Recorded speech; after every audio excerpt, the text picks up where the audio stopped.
Bonsoir, chers auditeurs de la série Vous prête. Nous sommes encore là avec, nous sommes encore là sur ce plateau et nous devons recevoir encore le docteur Conan qui a encore beaucoup à partager de son expérience. Ce soir, nous vous disons bonsoir, cher docteur. Nous sommes encore là pour la deuxième partie. Et votre témoignage est tellement inspirant que nous voulons encore, et à travers votre expérience, édifier encore le corps de Christ, principalement la jeunesse, qui souhaiterait atteindre le sommet que vous avez atteint. Je crois que vous devez encore atteindre d'autres sommets, parce qu'en tant que chrétien, le Seigneur nous appelle à aller encore en eau profonde avec lui dans nos différents domaines d'activité. Mais avec tout ce que vous avez comme expérience, comme bagage, nous, la jeunesse d'aujourd'hui, nous souhaiterions apprendre de votre expérience, continuer à exceller dans nos différents domaines d'activité. Et pour cette deuxième partie, notre première question serait: l'intégrité demeure l'un des défis majeurs du service public contemporain. Il est parfois difficile de distinguer dans la pratique quotidienne ceux qui se réclament de la foi chrétienne de ceux qui ne la professent pas, notamment face aux réalités de la corruption et des pots de vin. Quelle discipline spirituelle, quelle conviction personnelle et quels mécanismes concrets avez-vous mis en place afin de refléter dans votre fonction de directeur général l'image de Dieu, la droiture, l'intégrité? Merci madame. Cela, vous touchez un point qui est très très important et qui est délicat. La chose la plus simple, c'est que quand on voit son travail comme une œuvre de Dieu, comme un appel, quelque chose de précis, ce qu'on essaie de faire, on essaie de rester dans la droite ligne de ce que je suis. C'est comme si je suis en mission. En mission pour refléter un ensemble de valeurs. En mission pour témoigner un ensemble de valeurs. Et en principe, généralement, lorsque je sens qu'une situation peut être délicate pour moi, on se fait toujours entourer par les collaborateurs. Quand vous pensez que, par exemple, dans une situation, vous pouvez être une situation un peu délicate, on peut dire ce que je veux dire, je suis entouré par les collaborateurs. Ça élimine un ensemble de fragilités. Ensuite, autre chose, c'est que, comme je l'ai dit, le Seigneur fait des choses. Vous pouvez percevoir la chose comme le seul du Seigneur, les grands dangers, les grands maux, les grandes difficultés, les tourbillons qui doivent arriver si elles devaient arriver. Je ne suis pas, je suis le Seigneur intervient. Il me prépare à l'avance. Il me le fait savoir. Vous savez un peu de quoi je parle. Le Seigneur révèle, le Seigneur attire mon attention. Et donc ça me fait que je me sens un peu préparé. Ensuite, donc j'ai parlé de se faire entourer lorsque la situation peut être compromettante. Ça évite de se compromettre. Deuxièmement, on compte sur l'omniscience de notre Seigneur, l'omnipotence pour pouvoir éviter certaines situations qui pourraient survenir. Et puis, lorsque dans certaines situations, vous savez, la ligne que vous donnez, l'image que vous donnez, se reflète et les gens lesquels vous interagissez dans la gestion publique le savent. Et donc, ça vous protège. On sait qu'on ne viendra pas, par rapport à une situation, ne pas imposer ma position en me donnant de l'argent. Donc, les gens le savent. Donc, ils ne vont pas vous proposer l'argent. Parce qu'ils savent que votre réputation vous a précédé, vous a, comment on appelle ça, beaucoup. vous protège, vous apprécie, donc vous évitez cette situation. Et aussi, on se fait entourer. Aussi, l'entourage. Les collaborateurs avec lesquels on travaille, généralement, dans votre dernier siècle, les collaborateurs avec lesquels vous travaillez doivent pouvoir épouser les mêmes valeurs que vous. Et donc, ce qui fait que ces collaborateurs ne vont pas se compromettre et qui va agir sur votre crédibilité.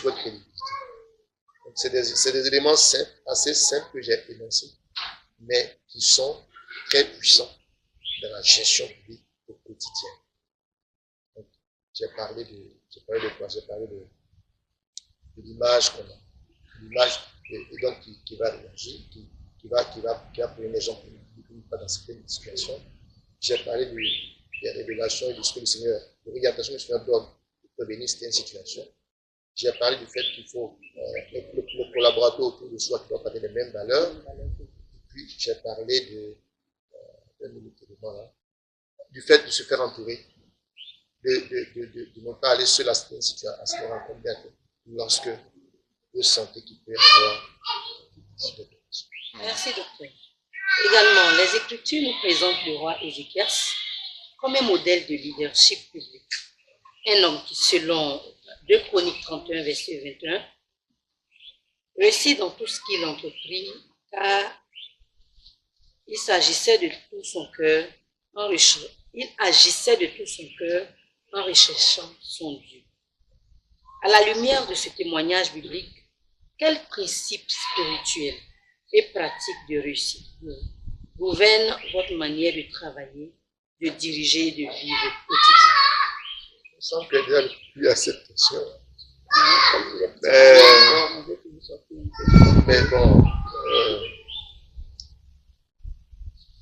qu'est-ce qu'il faut dire? Bon, dans tous les cas, quand j'étais à l'école du dimanche, il y a un verset que j'ai appris, que j'ai aimé dire, que celui de la loi ne se donne pas la bouche. Il dit que je reviens un peu dans le gouvernement, dans tout ce qui est écrit, car c'est alors que tu vas discuter dans les entreprises, c'est alors que tu réussiras. Je veux inviter. Et c'est un principe. C'est-à-dire que quand je l'ai dit, tout part de la base, tout part de la base. Vous percevez votre travail comme un ministère, comme un appel du Seigneur. Et comme je l'ai dit, toutes les fois où j'ai été, ça a été, comme je l'ai dit, c'est le Seigneur qui m'y a fait. Donc tout ce que je fais, je lui présente cela, je lui présente ça. Et je suis bien entendu, c'est dans son plan d'agir. Si ce n'est pas dans le feu, il me le fait savoir. Ce qui fait que, c'est pas que c'est facile, mais j'ai au moins une orientation. Nous continuons toujours avec le docteur Conan qui nous donne un témoignage inspirant. Waouh! Docteur, avec humilité et recul, quelle erreur ou faiblesse personnelle avez-vous rencontrée au cours de votre parcours et quelle mise en garde adressez-vous à un chrétien et leader émergent désireux de s'engager dans le service public afin qu'il marche avec sagesse et persévérance? Ouais, merci beaucoup. L'un des dangers, c'est l'arbitrage entre la vie publique, la vie professionnelle et puis la vie familiale, la vie conjugale. Ça, c'est un arbitrage qui est difficile. On pense que, à ce niveau, on pense que tout le problème, c'est l'argent. Donc, on donne l'argent, on peut payer ça pour les enfants, on peut faire ci, on peut faire ça, on peut faire ça. On voit tout en termes d'argent. Ce qu'on peut payer. Et parce que le temps, on est pris. On est pris. Alors que c'est le véritable problème, c'est la gestion le temps qu'on accorde à la famille, et à soi-même et le temps qu'on consacre au temps. Ça, c'est un autre côté différent. Ça m'a posé pas mal de problèmes. Je veux faire des erreurs. Le problème, je pense, avec mon épouse, les enfants aussi, je t'ai pas posé. Les choses qu'elle a pas vécues, on essaie de faire. Ça, c'est une véritable. Et parfois, je dis, je ne peux pas être là tout le monde, c'est le temps que je vends pour avoir l'argent pour payer ci, pour payer ça, alors que l'argent ne suffit pas. Il faut du temps. Travailler les enfants, avec eux, prier avec eux, prier la prière avec eux. On a des cellules de la maison. Le lundi, on a mis à 21h à peu, mais parfois je viens, par rapport au moment où je viens, c'est déjà fini. Bref, c'est un peu ça. Donc c'est un peu ça. Bon, sans m'étaler, sans parler, ça c'est un peu. Donc c'est cela, c'est le véritable. Comment est-ce que vous pouvez aider les jeunes chrétiens à résoudre ce véritable? Non, c'est une question de discipline. Question de discipline personnelle, question de discipline, mais aussi d'une bonne organisation. Parce que les responsabilités ne manquent pas et le travail n'attend pas. Mais une bonne discipline, c'est-à-dire pouvoir consacrer des fenêtres pour la famille, ça, c'est chose. Donc ça, c'est ça, une discipline qui doit avoir toute l'attention des enfants. Édifié par votre expérience, et là nous tirons vraiment vers la fin de cette série Conversation Footprints. Et nous allons encore vous donner l'opportunité de nous donner votre mot de fin à toute cette jeunesse qui vous suit aujourd'hui. Merci madame, je voudrais d'abord dire merci à tous les gens de Footprints pour cette opportunité qui m'ont donné de partager quelque temps de ma vie. Et puis aussi dire que c'est à toute la jeunesse de dire que il y a de prêter attention aux signes qui ne sont pas faits. Dans ma promotion, nous étions nombreux, plusieurs sont pasteurs, d'autres évangélistes, d'autres prophètes et tout cela. Mais on a cru qu'on était tous appelés à cela. Alors que nous nous sommes rendus compte que mon appel n'était pas pour exercer le ministère de pasteur en fait, mais pourquoi plutôt travailler et impacter dans le monde professionnel. Il y a ce que je peux dire à la jeunesse, c'est de faire confiance au Seigneur, quand on s'engage, de pouvoir rester attaché au Seigneur, d'avoir ces valeurs-là. Et aujourd'hui, les gens cherchent le gain passif, l'argent passif. Certains font un ensemble de choses. Mais avec Jésus-Christ, on peut aller loin. Et on peut arriver. Je ne suis pas encore arrivé. Mais le Seigneur peut permettre aux jeunes de être épanouis dans leur travail, dans la société, tout un. L'une des choses, c'est le travail. Le travail est essentiel dans les études, même dans l'environnement professionnel. Tout ce qu'on te confie à faire, sérieusement, de le faire avec le fait que c'est un service qu'on rend au Seigneur. Et puis, il y a dans toute situation d'avoir recours au Seigneur, de prier pour donner la voix du Seigneur, de donner la volonté du Seigneur. Et quelles que soient les difficultés, de croire que le Seigneur est capable de nous aider à prier. Pour moi, être chrétien et occuper des postes de responsabilité publique, il n'y a pas de contrariété, il n'y a pas d'opposition. Et donc, au contraire, c'est une grâce. C'est une grâce.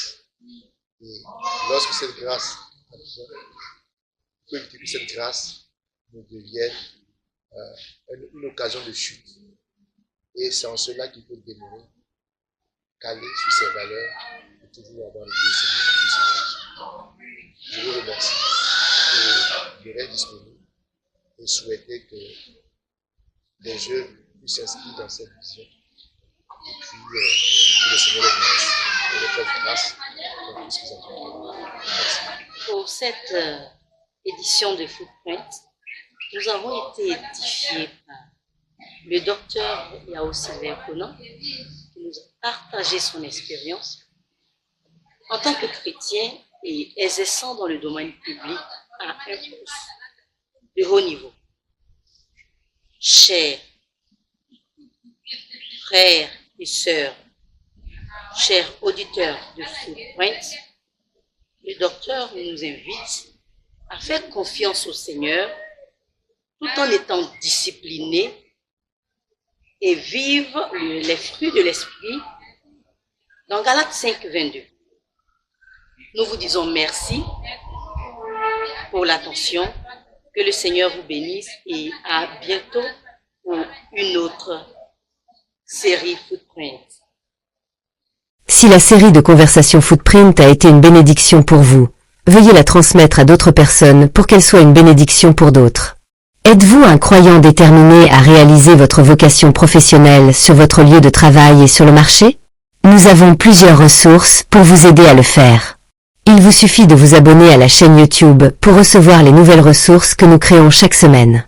Si vous possédez aussi des talents créatifs, contactez-nous et laissons-le céder au Seigneur pour qu'il l'utilise pour avoir un impact sur le royaume.